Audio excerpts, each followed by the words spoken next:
Assalamu alaikum, ladies and gentlemen. This is your host Ghazal Ahmed. With me is our very own investigative journalist, Mr. Abdul Sattar Khan, और आप देख रहे हैं समा podcast.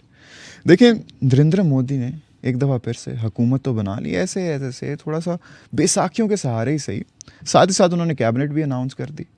लेकिन आपको एक मज़े की बात बताऊं कि ये कैबिनेट जो है, ये करोड़पतियों की कैबिनेट है। मतलब अगर हम स्टैट्स का जिक्र करें तो 72 में से 71 मिनिस्टर्स ऐसे हैं जो कि करोड़पति हैं। सिर्फ एक बेचारे ऐसे हैं जो कि करोड़पति नहीं है। अब ये सारे कितने करोड़पति हैं, कितने अरबपति, और ये बेचारे जो करोड़पति भी नहीं हैं वो हैं कौन? ये तो हमें आपको पता है कौन बताएंगे, सत्तार साहब ही। तो सत्तार साहब, सबसे पहले तो आप मुझे बताएं कि करोड़पति इतने ज़्यादा एक कैबिनेट में, हाउ? अब मैंने कैबिनेट नहीं बनाई, ये कैबिनेट बनाई है नरेंद्र मोदी ने, और जिन हालात में बनाई है वो बेचारा बैसाखियों पे पहली मरतबा कैबिनेट बना रहा है, पहली मरतबा हुकूमत बना रहा है। ये उससे पूछा जाए ना कि 72 आपके मंत्रीज हैं, 72 मिनिस्टर हैं, उनमें से 71 मिनिस्टर जो हैं ना, उनकी वर्थ असासाजात एसेट्स वो करोड़ में है। वो करोड़पति 71 करोड़पति हैं बीच में। एक बेचारा करोड़पति नहीं है, उसको माड़ा कह लो, बेचारा कह लो। 6 मैं सिर्फ उनके नाम लूंगा जो अरबपति हैं, करोड़पति भी नहीं, अरबपति। 71 में से जो करोड़पति हैं उनमें से 6 अरबपति हैं। 6 अरबपति हैं ना, कम से कम उनका तो बनता है ना कि वो कहेंगे यार हमारा नाम तो लिया ही नहीं, कमाल है, कह दिया करोड़पति आ गए। कैबिनेट पूरी की पूरी कैबिनेट नरेंद्र मोदी की करोड़पतियों पर मुश्तमिल है, और हम जो अरबपति हैं, जो वो करोड़पतियों से भी ऊपर हैं, साडा कोई जिक्र ही नहीं का। गलत बात है, नहीं करना पड़ेगा। तो हमें जिक्र करना पड़ेगा। पहले नंबर पर आते हैं चंद्रशेखर। हाँ, चंद्रशेखर जो है ना, वो 57 अरब रुपए के असासाजात के मालिक है, माशाल्लाह। एक और डिस्क्लेमर दे दूं मैं सत्तार साहब इससे पहले कि हम इंडियन रुपीस में बात कर रहे हैं, पाकिस्तानी रुपीस में नहीं। अभी 57 अरब को अगर पाक रुपीस में कन्वर्ट करें तो कितने, 150 अरब तो बन गए, 180 के करीब तो बन गए, 180 अरब रुपया। ठीक है, उसके असासाजात के मालिक हैं, असासाजात उनके हैं, एसेट उनके हैं, मेरे और आपके नहीं है। हमें घबराने की जरूरत नहीं है। उसके बाद आता है सिंधिया, उनकी है 4 अरब 25 करोड़। उसके बाद आते हैं HD कुमार स्वामी, इनके असासाजात हैं 2 अरब 17 करोड़। ठीक है। उसके बाद आते हैं अश्विनी वैष्णव, 1 अरब 44 करोड़ असासाजात के मालिक हैं। ठीक है। उसके बाद प्यास गोयल, वो 1 अरब 10 करोड़ की मालियत रखते हैं, उसकी नेटवर्थ। उसके बाद इंद्रजीत सिंह हैं, 1 अरब 21 करोड़ रुपए असासाजात के मालिक हैं वो। अब ये है अरबपति। ठीक है। 6 अरबपति, इनका नाम ना लेते तो बड़ा अजीब सा लगता। नहीं, बनता नहीं था ना, ऐसे बनता नहीं था। नेटवर्थ की बात करें और रिचेस्ट की बात ना करें। इकलौता जो करोड़पति नहीं है इस पूरी कैबिनेट में, वो कौन है? वो है जॉर्ज कुरियन। इसको मिनिस्ट्री दी गई है माइनॉरिटी अफेयर्स और एनिमल हस्बेंड्री। ये केरला का एक क्रिश्चियन है और 1980 से बीजेपी के साथ जुड़ा हुआ है। ठीक है। इसको खुद यकीन नहीं आया जब इसको फ़ोन आया था कि आपको मंत्री ले रहे हैं, मिनिस्टर ले रहे हैं, कैबिनेट में ले रहे हैं, तो ये खुद परेशान हो गया। लेकिन ऐसा क्यों? इसके पास ना लोकसभा की सीट है, ना इसके पास राज्यसभा की सीट है, और इसने 6 महीने में, कम से कम 6 महीने, जो इंडिया का जो सिस्टम है ना, कानून है, आइन है, वो गुंजाइश रखता है कि वो बंदा मंत्री बन सकता है, कैबिनेट में आ सकता है, जो ना लोकसभा का मेंबर हो ना राज्यसभा का मेंबर हो। लेकिन 6 महीने में इन दोनों में से किसी एक जगह का उसे मुंतखब होना पड़ेगा। तो जॉर्ज कुरियन वैसे ही माड़ा आदमी है। 60 लाख की इसकी टोटल एसेट वर्थ, कार मिला के, प्रॉपर्टी मिला के। आपको पता है एसेट्स में क्या होता है कि movable, immovable, cash in hand, cash in bank, सब कुछ, बैंक डिपॉजिट, ज्वेलरी कितनी है, गाड़ियाँ कितनी हैं, सब कुछ, एवरीथिंग। ठीक है, इस तरह से होता है। लेकिन फिर अगर हमारे करेंसी की बात की जाए उसमें तो फिर वो जरा करोड़पति है ना। फिर नहीं, हम उनके हिसाब से कर रहे हैं, हमारे यहाँ से तो नहीं हमारे यहाँ का तो नहीं है कि पीपल पार्टी का हो, PTI का हो या नून लीग का हो। अच्छा सत्तार साहब, ये अरबपतियों की बात भी होगी, करोड़पति भी बना दिया हमने कितने थे और एक जो नहीं है। लेकिन लोकसभा में कितने करोड़पति हैं? अब लोकसभा में इस वक्त 2024 की जो इलेक्ट होके आई है, 504 लोकसभा के मेंबर पार्लियामेंटेरियन 504 हैं जो करोड़पति हैं। अब ये 93% बनता है, 93% लोकसभा के मेंबरान करोड़पति हैं। अच्छा, 504 करोड़पति हैं। टोटल कितने होते हैं? 543 है ना लोकसभा की। 543 में से 504 करोड़पति हैं। हाँ 93% बनता है। अब 2019 का लगाया जाए ना, तो ये जो मैंने निकाला ना 2019 में लगाया जाए तो 475 लोकसभा के मेंबर पार्लियामेंट थे जो करोड़पति थे, 88% बनता है। उसके बाद 2014 में 443 मेंबर पार्लियामेंट, एमपी कहते हैं। लोकसभा का जो मेंबर होता है ना उसे एमपी कहते जैसे हैं। हमारे एमएनए होता है उधर एमपी होता है। वहाँ एमपी होता है। हम अपने प्रोविंशियल जो असेंबली होती है ना उनको उसके MPA बोलते हैं। उनको कहते हैं एमपीए कहते हैं ना, तो वो एमपी, इसलिए मैं एमपी का लफ्ज़ इस्तेमाल कर रहा हूँ। तो लोकसभा का जो मेंबर होगा वो एमपी होगा जी। तो 475 थे 2019 में लोकसभा के एमपीज जो करोड़पति थे, वो 88% बनता है। 2014 का जो लोकसभा थी उसके 443 एमपीज थे जो करोड़पति थे अपने असासाजात के हवाले से, जो 82% बनता है। 82 से 88 से 93। आगे भी एक है ना, आगे भी एक 2009 है। का भी मैंने किया क्या इकट्ठा। बात कि है। 2009 का क्या था कि 2009 में 315 एमपीज करोड़पति थे Unbelievable। और उनकी जो शरह बनती है वो 58% बनती है। अब 58% से सीधा 93 जंप लगा, पहले तो 82 को। तो मतलब ये है कि करोड़पतियों को वोट मिलते तो हैं। इसलिए कि क्या ये कहना सच हुआ कि जो भारतीय सरकार है वो करोड़पतियों की है? अब तो कह सकते हैं, देखिए 93% जब आपकी पूरी लोकसभा के हैं ही करोड़पति, फिर तो ये कहना बनता है। ये देखें, ये जो वोट दे रहा होता है ना उसको भी पता होता है। ये नहीं है कि उसको पता ही नहीं है, वो अंधेरे में है, वो सोया हुआ है, वो जाग रहा है या ख्वाब में है या। So you would say that the people are very much aware. People are very much aware. India में भी ये है, पाकिस्तान में भी ये है। हम गरीब आदमी को अब छम्मे को कह दो खड़ा हो जाए, कोई सूबाई असम्बली से खड़ा हो जाए, कोई नेशनल असम्बली से खड़ा हो जाए, इसके घर वाले वोट नहीं देंगे इसको। वो कहेंगे अरे कुल है कि जड़ा वोट देइए। तो ताकत क्या बस पैसे की है? हम लोग पैसे वालों को, हम वो पाकिस्तान के लोग हों वोट देने पे आते हैं या इंडिया के लोग हों वोट, उन्हें पता है कि राजनीति जो मंत्री बनता है, जो नेता बनता है, जो पार्लियामेंट में आता है, लोकसभा में आता है, राज्यसभा में आता है, कौमी असम्बली में आता है, सेनेट में आता है, ये पैसे वाले लोग नहीं होंगे तो किस तरह आ सकते हैं? यार मैं अपने घर से अगर क्रीम पे आता हूँ, ऊबर पे आता हूँ, बाइकिया पे आता हूँ, तो यार मुझे वोट किसने देना है? जब मैं आऊँगा मेरे पास लैंड क्रूज़र आगे भी होगी पीछे भी होगी, मैं खुद भी बैठा हूँगा ना, तो लोग मेरी तरफ तवज्जो देना शुरू कर देंगे, मुझे संजीदगी से लेना शुरू कर देंगे। तल्ख हकीकत। हाँ तो फिर अब वहाँ पर जो लोकसभा की जो एवरेज निकलती है ना मेंबर पार्लियामेंटेरियन की, एमपीज की, वो 108 करोड़ यानी कि 1 अरब 8 करोड़ एवरेज है। एवरेज एसेट्स का 1 अरब 8 करोड़ के असासाजात का मालिक वो एवरेज, मतलब एवरेज हम ये कह सकते हैं कि हर पार्लियामेंटेरियन के पास 1 अरब 8 करोड़। हाँ ये एवरेज की मैं बात कर रहा हूँ कि बीच में अगर वो चंद्रशेखर जैसे लोग आ जाएं जिनका 57 अरब रुपया है, ठीक है ना, तो फिर आप उसको डिवाइड, जब एवरेज में जाते हैं तो फिर आप डिवाइड करते हैं, फिर एवरेज उसकी निकालते हैं। थोड़ी एवरेज उनकी वजह से काफ़ी बड़ी हुई। लेकिन इसमें एक और चीज़ है कि इसी एवरेज के हवाले से हुआ कि पिछले 15 सालों में 2009 से लेकर 2024 के इंतखाबात तक, इन 15 सालों में 7 गुना इजाफा हुआ असासाजात की सूरत में।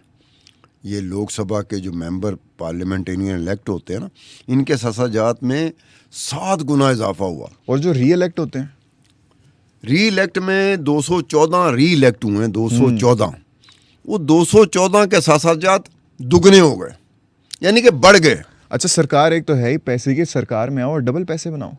अब यार देखो ना, जब तक हमारे पास कोई ठोस सबूत नहीं मिल जाते कि यार ये मग्गा जो है ये किस जराये से हासिल किया गया था, इसमें जो चाय थी किस जराये से हासिल की गई थी, हमें परेशान जरूर करती है कि जनाब इन्होंने पैसे बढ़ते जा रहे हैं, तासुर तो ये पड़ रहा है ना, ये हमें नहीं पता, लेकिन from what we can see इससे हम थोड़ा बहुत ये कंक्लूड कर सकते हैं कि भाई इससे अच्छा खासा इन्फ्लुएंस पड़ रहा है इनके नेटवर्थ में। ये ऑब्वियस बात है कि यार मेरे पास इख्तियार नहीं है तो मेरा असासाजात कैसे बढ़ेंगे? मेरे पास इख्तियारात आएंगे, जिस इख्तियारात का मैं इस्तेमाल करता हूँ तो फिर ही मेरे असासाजात बढ़ सकते हैं। वो भी एक्सपोनेंशियल। वो पाकिस्तान और इंडिया के कॉन्टेक्स्ट में मैं बात कर रहा हूँ, मैं बाहर के कॉन्टेक्स्ट में बात नहीं कर रहा, जहाँ आइडियल तौर पर निज़ाम है, जहाँ आपको अकाउंटेबल होना पड़ता है, एक एक चीज़ के ऊपर नज़र होती है कि ये असासाजात बढ़े क्यों। जैसे मैंने एक छोटा सा किया था कि कोई अपने पॉडकास्ट में किया था मैं कोई चीज़ कर रहा था उसमें सिद्धाराम म्हात्रे था जो 2008 में 8 तक वो महाराष्ट्र गवर्नमेंट जो थी ना उसका होम मिनिस्टर था, कांग्रेस का था। और मैंने उसको चेक करते करते देखा कि 2004 में इसने कितने असासाजात डिक्लेयर किए थे और 2009 में जब दोबारा इलेक्शन लड़ा था तो कितने असासाजात थे। तो 2004 में उसने 1 करोड़ रुपए के असासाजात जाहिर किए थे। 2009 में वो 76 करोड़ के असासाजात जाहिर कर रहा था, उसने डिक्लेयर किए थे। अब मुझे समझ नहीं आई कि 5 साल वो होम मिनिस्टर रहा है महाराष्ट्र का, कांग्रेस की थी हुकूमत, तो किसी ने नोटिस नहीं किया, किसी मीडिया ने नोटिस नहीं किया, किसी इंडिया की एजेंसी को कंप्लेंट नहीं गई कि यही पूछा जाए सिद्धाराम म्हात्रे से कि जनाब आप 1 करोड़ रुपए आपके एसेट्स थी नेट वर्थ 2004 में जब आप इलेक्शन लड़ रहे थे। तो 2009 में जब दोबारा आप इलेक्शन लड़ने गए तो आपके 76 करोड़ रुपए के असासाजात कैसे बन गए थे।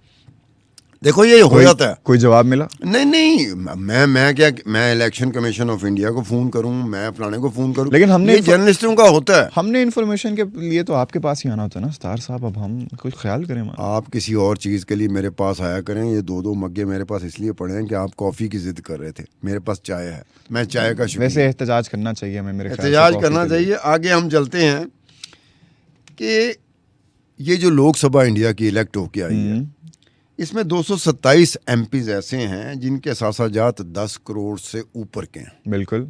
और ये बनते हैं 42%, 42%। उसके बाद हैं 103 मेंबर पार्लियामेंटेरियन लोकसभा के, वो हैं जिनके असासाजात 5 करोड़ से 10 करोड़ के दरमियान है। ठीक है। और ये परसेंटेज बनती है 19%। उसके बाद 174 लोकसभा के वो मेंबर पार्लियामेंटेरियन हैं जिनके असासाजात 1 करोड़ से 5 करोड़ के दरमियान है। अगर पार्टी वाइज चले हम कि बीजेपी के ये इतने बंदे इलेक्ट हुए हैं, इतने पार्लियामेंटेरियन इलेक्ट हुए हैं, तो बीजेपी चूंकि सबसे ज़्यादा सीटें बीजेपी को मिली हैं, 240 सीटें मिली हैं, तो बीजेपी के जो इलेक्टेड मेंबर पार्लियामेंटेरियन लोकसभा के हैं वो 34 ऐसे हैं जिनके असासाजात 50 करोड़ रुपए से ऊपर हैं और ये 14% बनते हैं। ठीक है। उसके बाद 63 ऐसे एमपीज हैं लोकसभा के बीजेपी के जिनके असासाजात 10 करोड़ से 50 करोड़ के दरमियान हैं। उसके बाद 130 एमपीज बीजेपी के वो हैं जिनके असासाजात 1 करोड़ से 10 करोड़ के दरमियान हैं और ये बनते हैं 54%। टोटल कितना हो गया? ये 54% बनते हैं। इनका ब्रेकअप मैं निकाल के ना कि 50 करोड़ वर्थ असासाजात मुझे कहते हुए ना लड़खड़ाया थी मेरी जुबान। काफ़ी अरसा हो गया मुझे भी असासाजात से दूर हुए। उम्र का पहले मेरे भी असासाजात थे अब नहीं है, तो शायद अब जुबान पे वो लब नहीं चल रहा। एसेट्स कह लें, नेटवर्थ कह लें, वो था। अच्छा, 13 एमपीज ऐसे हैं जिनके साथ हमारी हमदर्दी हो जाएगी, आपकी भी हो जाएगी, मेरी भी हो जाएगी, लोगों की भी हो सकती हैं, जो बीजेपी के मेंबर पार्लियामेंटेरियन है लोकसभा के, जिनकी वर्थ जो है नेट वर्थ वो करोड़ रुपए से कम है। अच्छा, 240 में से सिर्फ 13 ऐसे हैं? 13 ऐसे हैं जो करोड़पति नहीं है। जो करोड़पति नहीं है वो, और उनका 5% बनता है। मतलब 227 सारे करोड़पति, बाकी सारे करोड़पति। और वो भी करोड़पति कैसे? कोई करोड़पति है जिसका 50 करोड़ से ज़्यादा के एसेट्स हैं, नेटवर्थ है। कोई हैं जिनका 10 करोड़ से 50 करोड़ के दरमियान है, कोई है 1 करोड़ से 10 करोड़ के दरमियान। ठीक है। और ये 13 वो लोग हैं बेचारे, जिनको बेचारे का लफ्ज़ होता है, बुरा ना मना जाए, क्योंकि अब क्या कह सकते हैं, ये अच्छी बात भी नहीं होती किसी को बेचारे कहना, बजाय इसके कि तारीफ करने के। वक्त थोड़ा कम रह गया तो जरा जल्दी से बाकी। अच्छा, पार्टी वाइज अब बीजेपी का ये था कि एवरेज उसके निकाली है 240 की, वो 50 करोड़ के करीब बनती है। कांग्रेस के 100 एमपीज हैं, 100 एमपीज हैं और उनकी 23 करोड़ बनती है एवरेज। और समाजवादी पार्टी के 37 एमपीज हैं और एवरेज जो एसेट्स हैं वर्थ उनकी 15 करोड़ है। ऑल इंडिया तृणमूल कांग्रेस 29 उनके एमपीज इलेक्ट हुए हैं लोकसभा में, एवरेज उनकी बनती है 18 करोड़ रुपए के असासाजात की। टीडीपी, इनकी 16 एमपीज मुंतखब हुए हैं और इनके असासाजात बनते हैं 4 अरब 42 करोड़ रुपया एवरेज।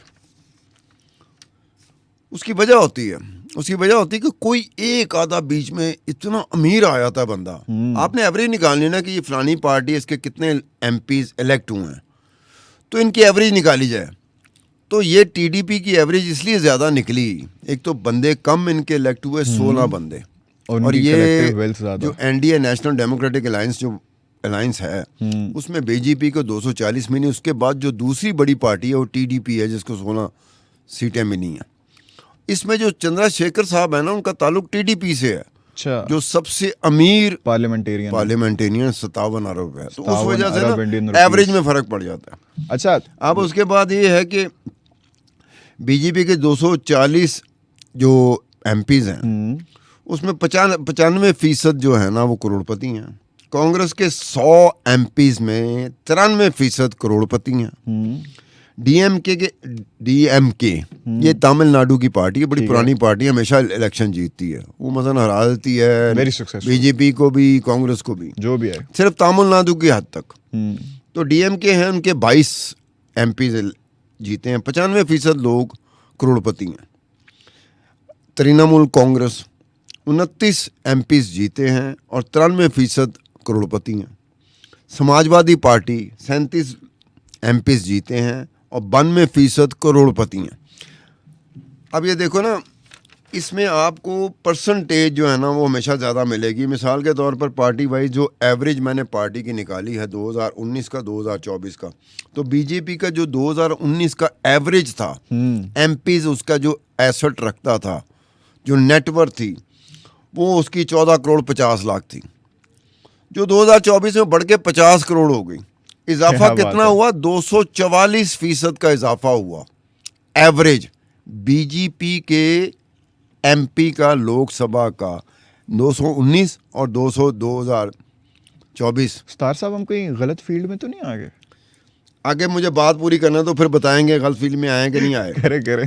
तो तृणमूल कांग्रेस, उनकी जो एवरेज थी एमपीज की 2019 में, वो 6 करोड़ 20 लाख रुपए थी। 2024 में 18 करोड़ हो गई, 192% का इजाफा हुआ। एहसासाजात की मद में, नेटवर्क एसेट्स की मद में इजाफा हुआ 192%।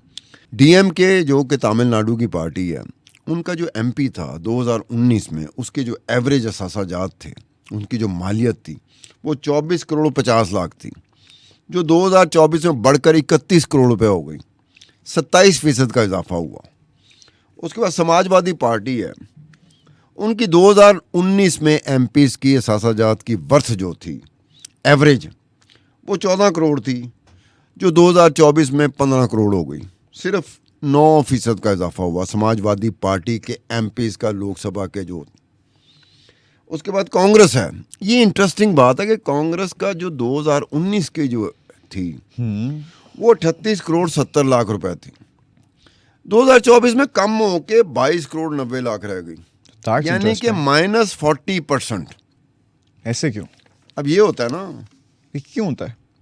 अब ये कांग्रेस चूंकि हुकूमत में नहीं रही थी, मैं तो ये निकाल सकता हूँ 10 साल से वो हुकूमत में नहीं है, 11वां साल पे चढ़ गया, ऊपर से हो गया, तो वो उनके एमपीज की हालत जो है ना वो पतली होनी चाहिए थी, उनके एहसासाजात कम होने चाहिए थे, क्योंकि वो मौके नहीं उनके मिले जो बीजेपी को मिले, जिनके 214% और 200% से ज़्यादा। जैसे अभी पॉडकास्ट स्टार्ट होने से पहले वो पंजाबी फ्रेज है जिसका हम जिक्र कर रहे थे, तुन के, तो कांग्रेस के अलावा बाकी सारों ने तुन के पैसे भी बनाए। नहीं बनाए होंगे यार, इख्तियारात जब आप हुकूमत में आते हैं तो आपके पास इख्तियारात आते हैं, फिर हर कोई आपकी तरफ तवज्जो दे रहा होता है, इज्जत देता ये इंडिया में जो ट्रेंड सेट हुए नए तरह के, जो पहले हमें इंडिया की तारीख में, उनकी सियासी तारीख में जो हुक्मरान आते थे ना, उनके बारे में चीज़ें निकलती थी, लेकिन उस तरीके से नहीं निकलती थी जो अब निकलना शुरू हुई हैं। नरेंद्र मोदी, अभी तक नरेंद्र मोदी के बारे में एक लफ्ज़ मेरे पास नहीं आया, एक सफ़ा नहीं आया, एक डॉक्यूमेंट नहीं आया जिसमें नरेंद्र मोदी की